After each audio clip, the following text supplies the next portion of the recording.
What's up, everyone? Roger and James here from the DisKingdom Podcast. In this episode, we're going to be talking all about the latest in the Disney Fox merger, takeover, purchase system.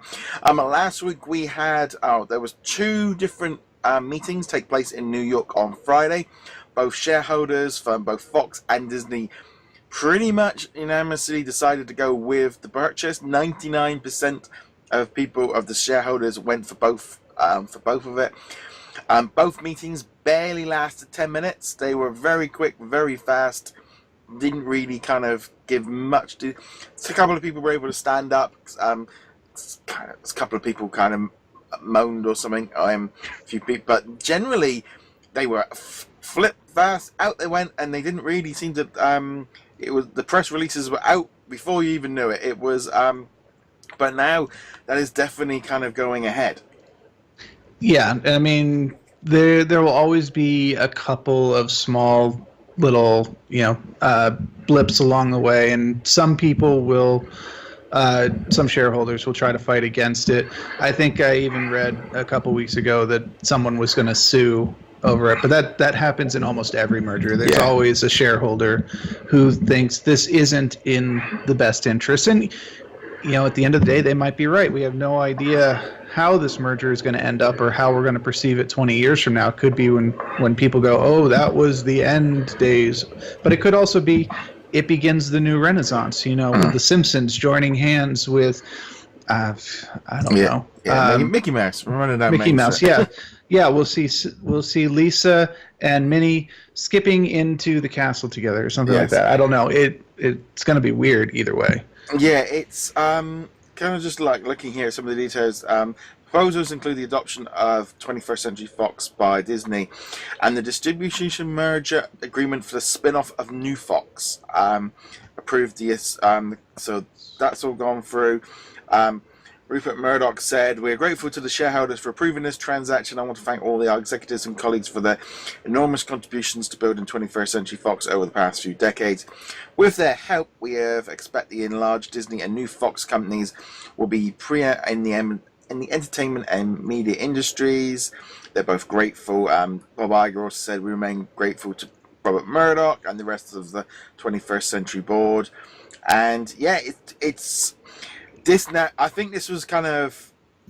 I think to me, this almost felt like one of the last, big hurrahs before it kind of, because now there's no more. I mean, Comcast has already said that they're not interested in redoing it. This now means there's no more of that. They've accepted it. They've accepted the deal. I don't think there's really much more really of backing out. It's kind of gone off. The only thing is, I think China and the European Union have to agree it and all that. I don't really see this is not really a case now. The U.S. Justice Department has already said yes, as long as they sell off the regional sports networks. This is going ahead. I mean, I think some of them people are sort of saying early 2019, end of 2019, before it's completely gone through. But I don't think this is going to be hanging around very long. No, and all parties involved are going to want to get this done as soon as possible. I mean, you look at the early talk about some of the properties that Fox is bringing to the table. I know, for instance, that whether or not you believe the rumors, New Mutants and Dark Phoenix, the two X-Men movies that were going to come out this year, now coming out next year, maybe not coming out at all, have tested absolutely terribly with early audiences, with the feedback audiences. We're talking levels that people haven't actually talked about since the Suicide Squad movie over in Warner Brothers. So whether or not you believe those, because we heard the same thing about Rogue One, we heard the same thing about Solo, so I'm always kind of iffy on what we hear. But I think Fox wants to get it over under the Mickey banner as soon as possible, and the House of Mouse really wants to bring the X-Men and the Fantastic Four into the fold, and then everything else that's going on, because that's just tiny little portion. It's always that thing of it always gets thrown up as the biggest thing, and it's always that thing of going, it's so bigger, much bigger than that. There's so much more at stake. The big question really now is what's going on with Sky, because Disney will be buying about 39% of Sky, the British network, which is valued at 30 billion, I think, on its own. But Comcast is going to try and go for the other 60% of that, and I think there's going to be a bit of a bidding war and a war going on because the Sky board want Comcast to get it because they're paying more. So there's a lot of, and Comcast have already said that they're going to be going for Sky rather than. So who knows what's going to be going on with that thing? But essentially from DisKingdom's point of view, the more franchises and more things like that, that's great because that gives us more merchandise, more stuff to be talking about. And also a lot of those franchises I love anyway. So it's like that kind of thing of being able to talk about franchises that I like and I'm interested in, and it just brings more to the table. So it's like, we can talk about Simpsons and Family Guy and The Predator and Die Hard and Avatar and Titan. These are all now going to be coming under the banner. So it's going to be great from the idea of having more content. As a Sky customer, that's the slightly different of as a television person. I think it'll be easier if Disney buy it for the idea of them launching their new network, because what I don't want happening is us having some weird Disney streaming service where we don't get 3/4 of it because Sky've got the rights for something, and then I want to have the exact, like a bit like Netflix where I have almost the same even Netflix is different. We don't get all the same movies. I don't want that kind of convoluted weird system of this available now on Disney streaming and no because Sky got it or something like that. I don't want that kind of whole mess. Because all the stuff I watch on Sky on Now TV, it's all the ABC stuff. Grey's Anatomy. I think a few other shows. They're all the Disney ones anyway. So I'm probably. It's just that weird thing of, for me, there's like this weird thing of like Sky is one issue and Fox and all the rest of it is something else. But yeah, I think this is essentially now, to me, this is going in. This is not going anywhere now. Yeah, it would take some major objection from, say, China or one of those companies, which so far, or countries, sorry, not companies, which so far there's been no indication that there will be. It's always possible, but I think the vast majority of people, and as far as at least this channel is concerned, it's happening. And I understand that there are people who are upset about that too.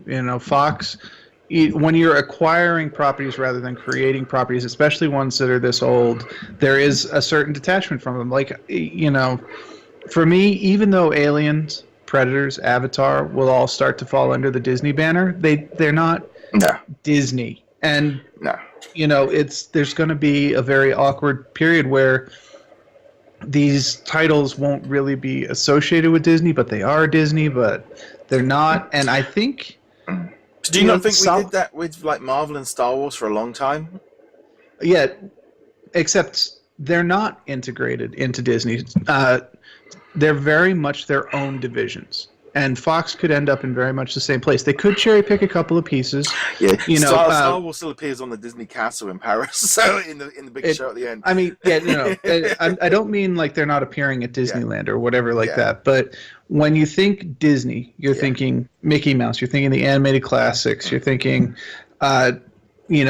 Disney TV with Mickey's Roadsters and all that stuff. And then you think of Star Wars, and yes, you might also go, oh, Star Wars is owned by Disney, or these are the Disney Star Wars movies. But it's still a different section of your brain, and then Marvel's a third section of your brain. But then I always think like the odd thing as well, like something like a movie like Con Air and The Rock are Disney movies. They were Buena Vista Touchstone Pictures, they're all part of Disney doing that back then. And it was what I'm really excited about is Fox or 21st Century Fox allowing Disney to start producing different kind of content, because when they shoved all their movies under the Disney banner, anything that wasn't a franchise was getting completely just lost in the shuffle. And I think having a separate independent, but a second company to release different kinds of movies and TV is a good thing.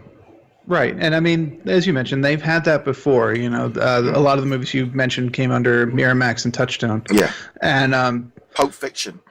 You don't think of it as a Disney movie, but And honestly, even I wouldn't anyway. No, But they are, and Fox could retain the Fox identity, and it'll say on the little banner a Disney company, but it lets them do these things. You know, it was really weird going to Disney, or specifically Hollywood Studios, when the not the Great Movie Ride, the Backlot Tour was going on, and you introduced to the Backlot Tour with Pearl Harbor, which you don't think of as a Disney movie. But it was, and then they had the whole thing with you pretending to get shot at by the planes coming over and all that. But that was Disney, and now it's not there anymore because they're trying to focus everything. But I mean, Armageddon. There's a big attraction in Paris. Armageddon's a Disney movie. It's just that thing of just different banners, different brands. I think like now with this going through, I mean, the European Union. I mean, making a deal with them is not always easy, but. Just be polite. I mean, things like China and stuff, I mean, it's always a bit difficult. Personally, it's to me, the shareholders now that they've now said yes, it's got rid of all the ambiguity of like who's going to be going in it. Somebody else can't come in. It's done now. It's been agreed by the people that are buying it from both parties. They were quick.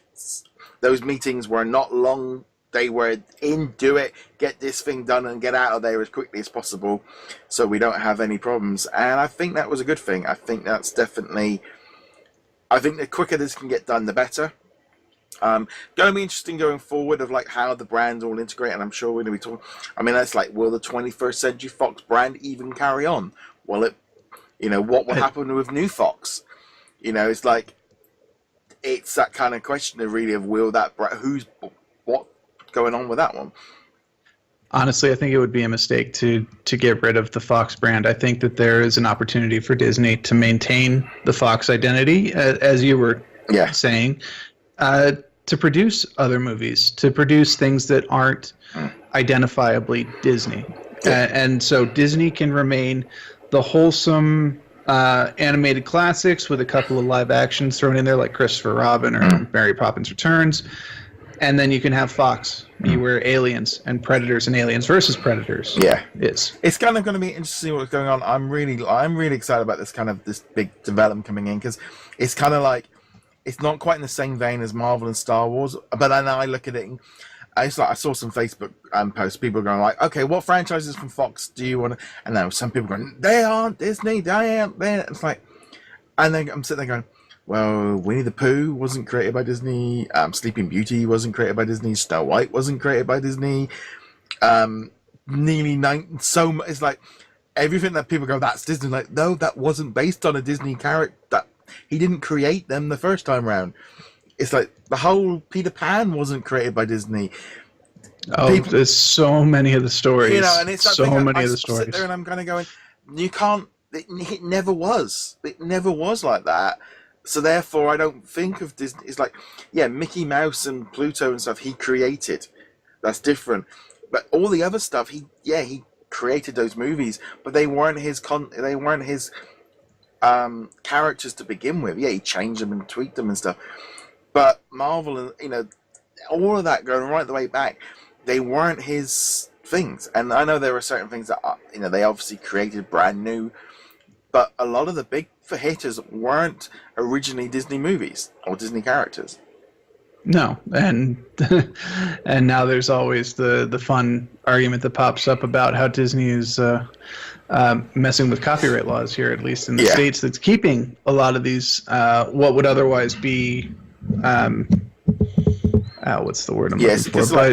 But public domain works are they're holding them out. And it's Disney that's leading the charge, so that's fun. I kind of understand it, because I know we had an issue here with some of like the musicians and stuff of where their music was and it was like they were outliving, like I think like Cliff Richard and stuff here, where they were outliving the copyright rules, so they changed it.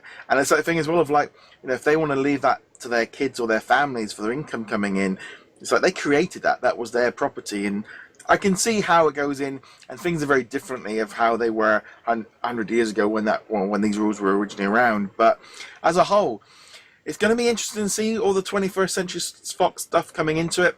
Essentially, I mean, I've been doing it pretty much since December, it's like trickling in a little bit of Fox stuff, but we are going to be just covering all of this stuff pretty much as it comes in now, and just dealing with it as, because it's happening. I think we're at this point now. The US Department has said yes. The shareholders have said yes. Comcast have said no. There's not really anything more to. I think it's just a matter of waiting for that official kind of, it's ours now. We've got the keys. So obviously we'll continue to talk about it, but just for our listeners' sake, obviously the primary focus will remain things that are identifiably Disney.